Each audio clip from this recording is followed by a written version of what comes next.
Welcome back. You are listening to Salam Media indeed, and this is Mid Morning Talk with me, your host Mariam Mia, and we talking activism. And joining me, I have Bram Hanakom, and he has several years of experience in the civil society and NGO sector. In addition to his role as an activist for Palestine, he has established himself as an activist for refugee rights, farm workers, and youth. He serves on the board of several NGOs and was previously the director of the human rights organization PASOK, and he was a recipient of many awards, as well as selected as one of the Mail and Guardian top 200 youth. Yes, and his views are like most in the BDS movement, has been largely influenced by his life experience as a member of a family who fought against apartheid. Welcome, Bram. Good morning, Bram. Welcome to Mid Morning Talk on Salam Media. Good morning, and thank you so much for having me. I'm sorry I'm at a protest as we speak, so I'm sorry if the sound and the background is very activist like. But as you know, activists we do take to the streets as often as we can to make the voice of Palestinians and other human rights issues be heard. Yes, like I said, you are the living, walking, breathing activism, and that's what I actually wanted to discuss. How much does it take? And then I have joining me uh, Dumiso Nkubi, and he's very active for the Workers in Socialist Party, and yes, a very eloquent speaker, very eloquent of at mobilizing support for Clover, as well as Palestinian, taking up the cause for the Palestinians as well. So I'd like to welcome both of you to the program, and we want to discuss today, just delve into activism and how much energy does activism take, and is your whole life then, once you engage in activism, is your whole life then dedicated to this? So do you have different hats? So let's just go over the meaning. I mean, a dictionary meaning of activism, and it says it's a policy of action of using vigorous campaigning to bring about political or social change. So Bram, I'm going to go with you first. What are your views on activism, and how should an activist lead their life? Is it Bram the activist, Bram the family man, Bram? So I'm just trying to understand what it takes to be an activist. Well, I mean, I think we all of us, every human being is an activist at some level. And I'm very privileged to be the father of two young children, Ben Farid Hanokom and Joseph Aryan Hanokom, my two children. And I've observed how from birth they are indeed activists, that people are activists, children are activists. Babies cry when they're hungry, babies cry when they are unhappy. Babies need to make their voices heard to express what their needs are. Um, as they grow older, when they want something, they will ask for it, and when they don't get what they don't want, they try get what they want. Sometimes what they want is a good thing, sometimes what they want isn't a good thing, and as a parent sometimes we can't give them the sweets or whatever it is they want. But it is within the human nature, it is within the being of any person to be an activist. Activism as a overt um, activity for adults or young people, youth, is merely an extension of that human nature of saying when we see something wrong or we want something to change, we go and we put the effort in to make our voices heard. And we've seen political activists like the leaders of the African. How are you doing? Seeing just Hope, a great activist, has just walked past me here. But we've seen political activists, and we've seen activists from various community organizations and unions and civil society organizations all coming forward with different issues, and every issue is important to the activist. An activist Bram, is can you hear really. me? Okay, we lost you for but Oh, go ahead. can you hear me now? Yeah, I was saying I can hear. I can hear you now. Go ahead. an activist is merely a person who is willing to put their voice and body on the line to further a cause bigger than themselves. And that's what it is, really. We're like a microphone for issues, or a magnifying glass to say, look over here, this thing that's happening over here is wrong. It needs to stop. Or look over here, you need to change this and do better. And activism is what led us to most of the rights we accept today. Many years ago, young people might be unaware, but many years ago, you didn't even have a 5-day working week. You didn't have weekends. You didn't have a limit on working hours. Uh, Over the years, people rose and said, no, this is not okay. And society evolved and changed to being the society we have today. And it doesn't stop here. Society continues and will continue to evolve and change. And it is us, the activists, and you, the activists, and everyone is an activist. It is upon us to try play a role in making sure that the country, for example, I'll give one example, the country of South Africa, us activists would like to see South Africa be more militant and more supportive for the Palestinians and for the Israelis. Bram, okay, while we're trying to raise Bam on a clearer line, he is at a protest in solidarity with the Palestinians. Let me speak to Demiso, and let's ask him his views about activism, and does he have different hats um, as an activist, as a family man, as a friend, or he loves, eat, breathes activism?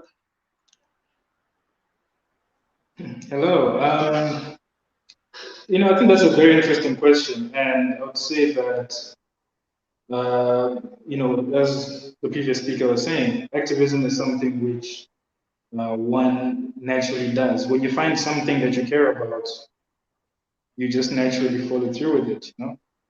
So I would say that for most activists that I know, they do eat and live activism. Trying to fight for something bigger than yourself. And then, of course, one has to also try to balance out,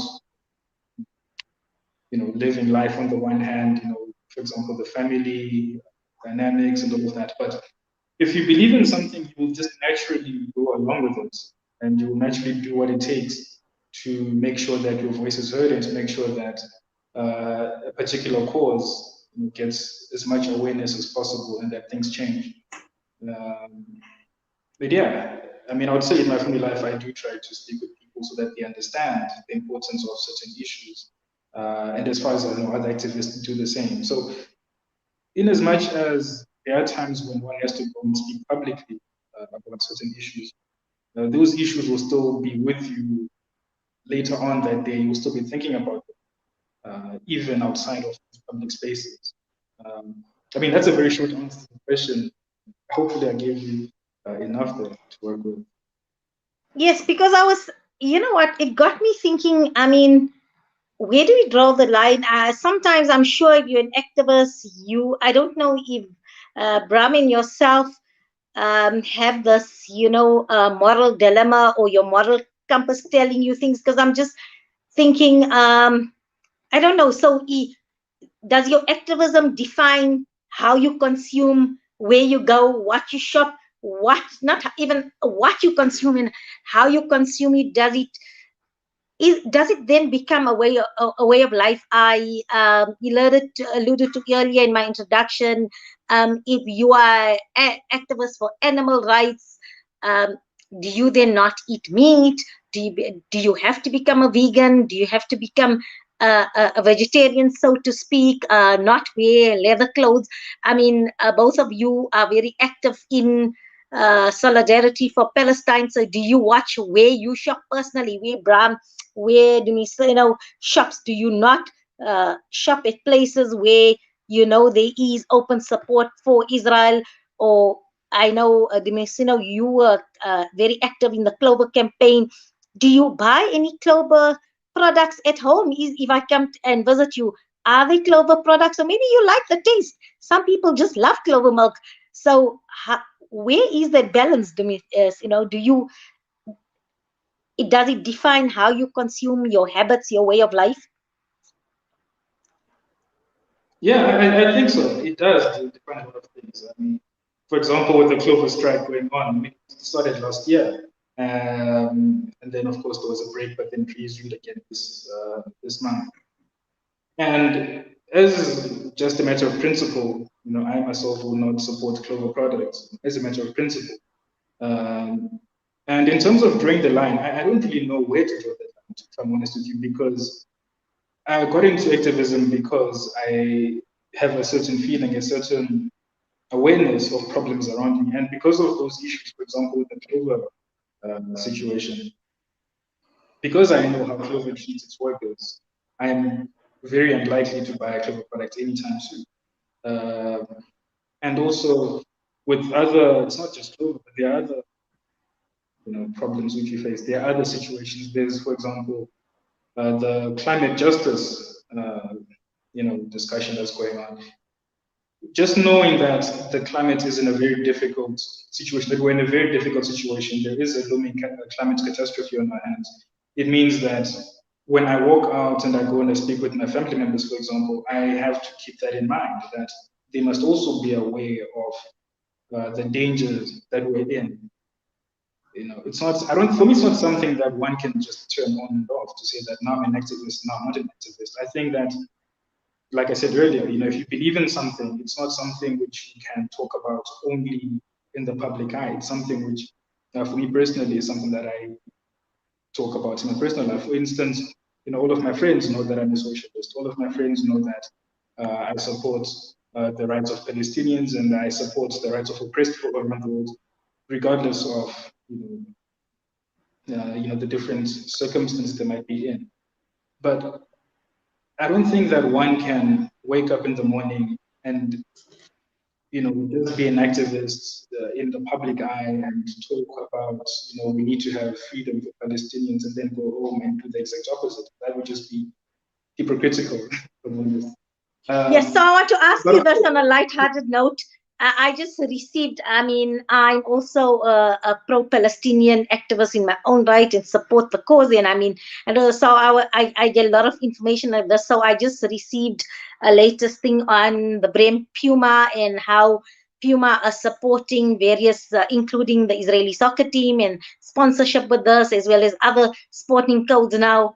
And to me, so if you visit your local place where they keep sporting goods and you're looking for a really good running shoe and you've seen the Puma one now and it fits and it's comfortable, do you face that moral dilemma that should I purchase this Puma knowing they support for apartheid Israel, or let me see if I can? So do you make a conscious purchase? Basically, I'm asking you now, is your mind now in tune to make a conscious purchase when you go out?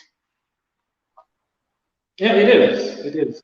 As far as I know, for example, with the example you're raising now of a running shoe, if I know that a particular company is going out of its way to make the lives of its workers unbearable, if I know that a company is oppressing its workers and is involved in human rights violations or unfair labor practices, that will obviously turn me away from that company or from that particular brand. And what I've learned is that there are alternatives. One can always look for alternatives. But at the same time, we don't live in a perfect society where, one always has the information. One knows everything that's going on behind closed doors. But for me personally, as far as I know, whenever I know that there is a situation, there is a case of, exploitation that is happening, I will make that definite choice. It'll be a conscious choice that no, I will avoid these particular brands or these particular goods, all of that. And also to just add on to that, I think, yes, just to close off, I would say that it's also about understanding that we live in a capitalist society where companies are out there trying to make profit, and sometimes most of the time they actually step on people's toes. So with that in mind, one always has to be, conscious of the actions that they take.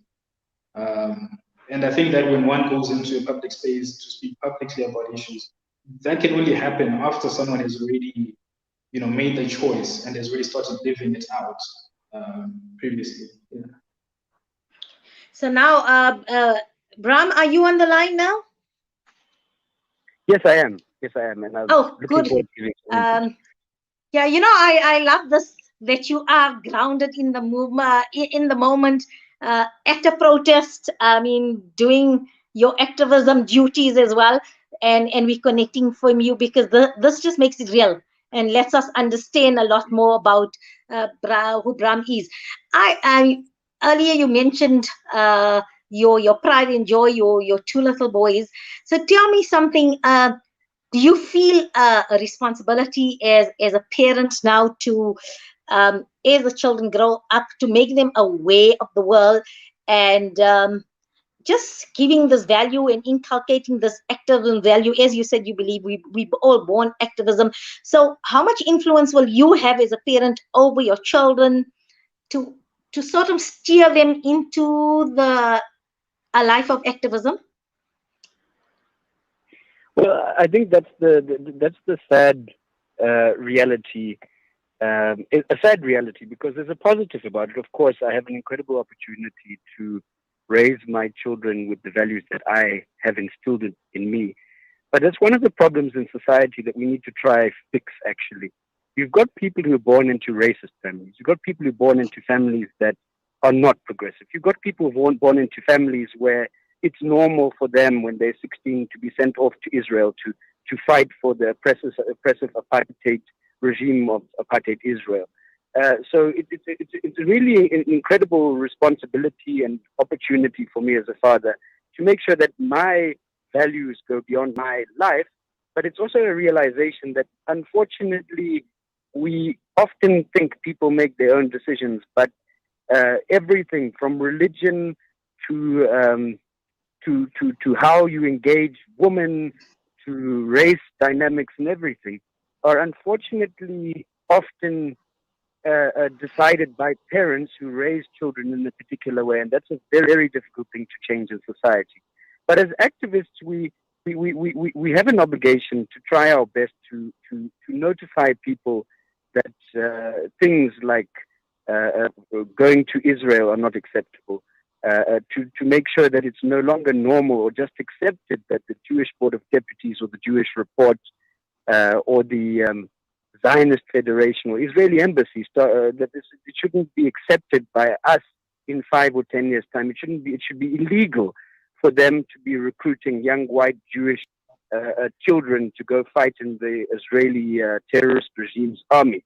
These are the kind of things that we need to try change by bringing awareness to it. But our children, unfortunately or fortunately, will probably be activists in the same vein that their parents are, which is a good thing but can be a bad thing. Bram, you know what?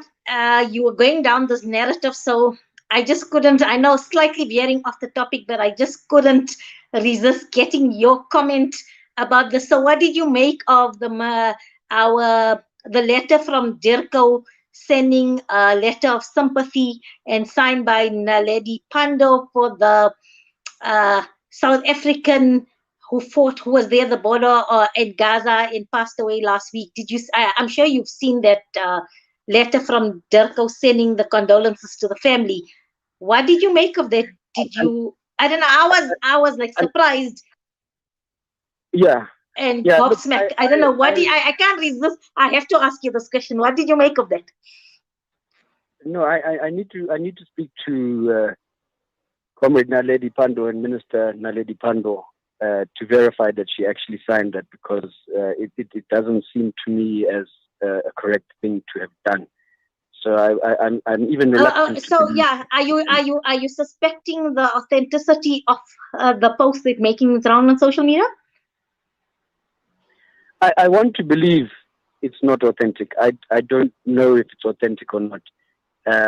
But if it is authentic, it is regrettable that in trying to show the humanness of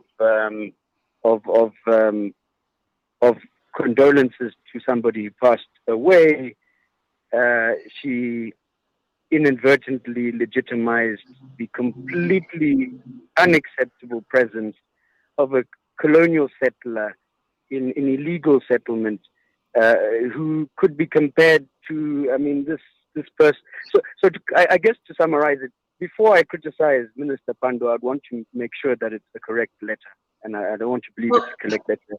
If So it what is the we're correct going to do is, letter, then, Bram, what I'm going to do is my engineer who's engineering and she's the producer for News and Views, I'm going to tell her to contact you maybe in a day or two's time, and then you can discuss this once you've verified whether that is authentic or not. And I then look forward to your comments.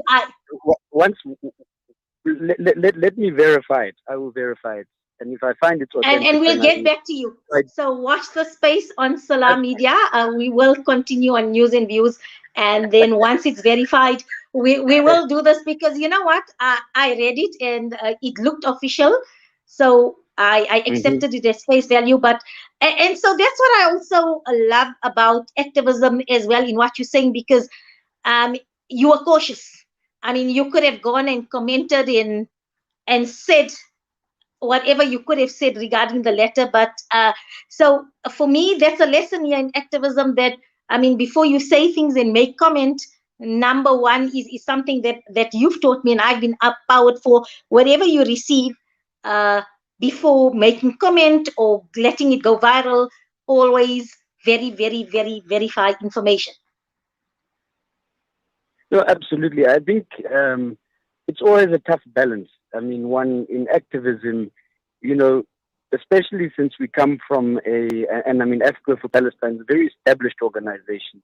We're very lucky to have mechanisms to contact quite senior people. So we always need to make the decision: are we going to accept something as fact and then respond to that, or can we verify it just to avoid? I mean, for argument's sake, we have cell phone numbers of people we know, and then we see they apparently did something. Sometimes activists make a decision deliberately or accidentally, sometimes deliberately, but they make a decision to go protest outside some minister or politician's house without even verifying it, because of the relationship or because they've decided it's necessary. But if you are able to contact someone, the important thing is our government going to take action against these mercenaries being recruited as hired hitmen in the extremist army of Israel? That's the big question to us. And if that letter is authentic, and if we engage and we don't and we verify it's authentic, then we must, it's our obligation to express our views, and we will. But it's always a fine balance, because if the door is open, it can be rude to picket and shout outside an open door. First, walk through the door, talk to whomever it is, try convince Lalela, for example, not to go to apartheid Israel hosted Miss Universe. Try get Miss South Africa to change what they're doing, and only after they failed to do the right thing do you then take them on publicly. That's our approach. But sometimes activists make a decision that it's more strategic to just protest immediately, and that depends on the campaign and the decisions made by activists. And activism is always an expression of people's feelings. So it's always better to do something than to do nothing. So one mustn't also allow themselves to become tamed or quiet or afraid to criticize people because of details. Yeah. Thanks so much. I've really enjoyed this discussion. Time is caught up with us. I would have loved to pursue this discussion, but in a minute, Duniso as well as Bram, if you can just round off by telling me, how does it take an emotional toll on you, activism? Do you feel physically and mentally tired, and do you every now and then just need a 2 or 3 day break, or I don't know, maybe if it's just a day's break, just to get yourself grounded, to get revitalized, so that you come out stronger? Because activism, I know, requires a lot of energy. There's a lot of scanning, a lot of strategizing in it. So do you feel that sometimes it takes a physical and emotional toll on you personally, and do you need like a day where you just you block out all information just to recuperate? Dumiso, what do you have that moment, Dumiso? No, I do. I mean, it's very important to remember that, in the movement, sometimes there are defeats, sometimes there are victories. Things don't always move in a linear fashion. Sometimes things happen and it really does take an emotional toll. But that's why it's important to, look after oneself, one's mental health. But it's also important to have, very good, good people around you in terms of, for me personally, my comrades, they give me a lot of support, you know, emotionally and mentally, and a lot of advice on these things. And it's very important to also take time to, to just reflect on yourself and where you're going, so that you don't get caught up in the storm and you just go wherever everyone else is going. And it's very important to remember that at the end of the day, why are you doing what you're doing? And also, it's very important to make sure that you look after yourself first, because if you're not okay, it will not be possible for you to actually go out there and make a difference. But yes, it Thank does you, take an emotional Dumiso. toll. Yeah. Sorry, I'm rushing it It's in. very Ram, important. and for you? Okay, just last one. It is important because, okay, that was it. Should I come in? Yes, Ram, please. Thank you, Dumiso. Yes, yes. No, I think, I mean, you can just hear the passion in Dumiso's voice. You can just hear the energy in him. I think that activists true activists are like that. We don't get tired easily. We're inspired. We wake up at odd hours so that we can arrive with our placards. We wake up at 5 a.m. for 6 a.m. interviews with journalists who want to cover the issue, because we know that getting the issue covered is so important that we need to put in the work. I think the best activists in the world work as hard, if not even harder, than the hardest working business people on Wall Street. Activism isn't about being lazy and rejecting hard work. Activism is about taking all your energy on a particular time and focusing on it. Having said that, everybody is an activist, and at some activists, it's about putting a tweet up or retweeting a tweet, and that's their activism, and it helps so much. So every bit of activism counts, but for the true activist, I think one never gets tired. You actually get inspired, and then you work like a machine. Truly remarkable, inspirational, and it's activism such as yourself, Bram, in Dumiso, that for me, I feel the world is a better place for it. It's small steps like these, but vigorous steps like this that make an impactful change in society and brings about a better world, not only for us, but for our future generations. So I'd like to salute both of you, as well as all the activism, and may you be continually inspired, and may the Almighty watch over you, protect you, and continue to use you in service of humanity. Thank you for this interesting, insightful discussion. Good morning. Thank you so much for having us. Thank you very much. We're going to go for a short break, and when we get back, we've got Amina Bachar on standby. She's waiting to discuss lactation and support for mom and baby. From the townships of South Africa